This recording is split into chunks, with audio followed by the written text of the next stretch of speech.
علي بن أبي طالب كما هو في صحيح مسلم واضحا جليا يزورون ويحاولون أن يزوروه ويخرجوه من السياق.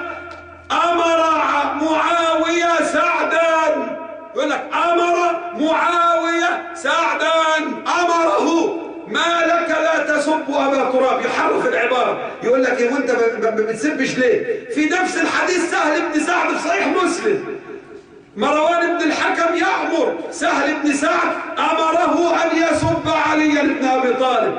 تسبون ابن أبي طالب؟ نعم يسب ابن أبي طالب. لماذا؟ لأن أبا بكر وعمر هم من مهدوا له هذا المقام، ولولا أبو بكر وفاروقه لما جلس معاوية في هذا المقام. هذا هو الحق المبين يا عباد الله. عمر لم يكن غبيا حين منع رسول الله من الكتابة.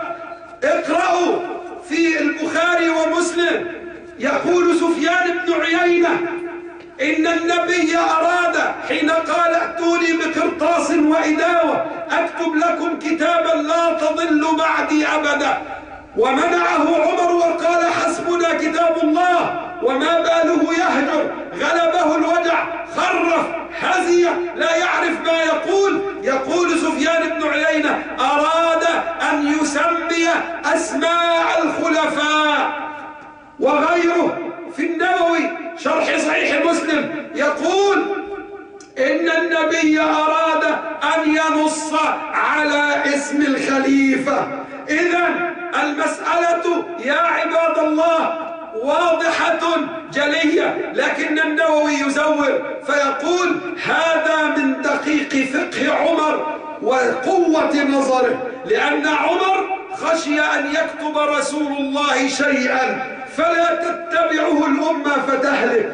أرأيتم يا عباد الله تزويرا يمنعون رسول الله أن يكتب.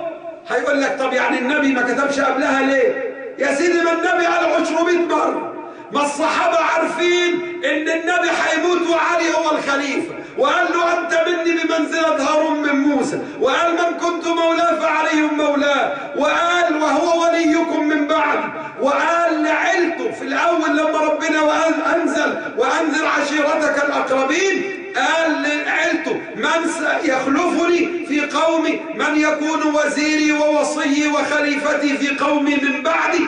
في أول الإسلام في مكة فلم يرفع أحد يده إلا علي بن أبي طالب، فقال أنت وزيري ووصي ووارثي وخليفتي في قومي من بعدي.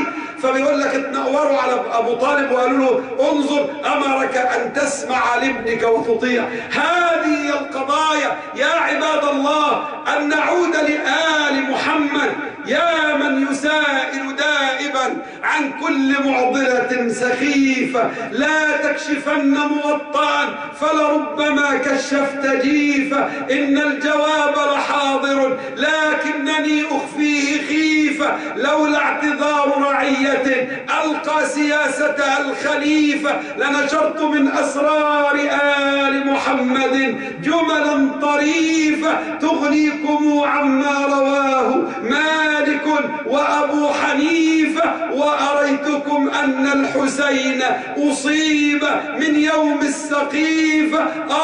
لبنت محمد ماتت بغصتها أسيفة، ولأي أمر ألحد ليلا فاطمة الشريفة. يا عباد الله كان الحسين بن علي والحسن بن علي كما روي في تاريخ الخلفاء وروي في ابن عساكر وتاريخ دمشق وتاريخ بغداد، كان عمر يخطب على المنبر وقال له الحسين انزل من على منبر أبي، والحسن روي عنه أنه قالوا لعمر انزل من على منبر أبي. إذن القضية كانت مستقرة من البداية، أن أمير المؤمنين المعين من الله هو وأبناؤه من بعده علي بن أبي طالب، جحد من جحد ووافق من وافق. هذا هو ديننا الذي لا نؤمن بغيره، فلا دين إلا دين آل محمد.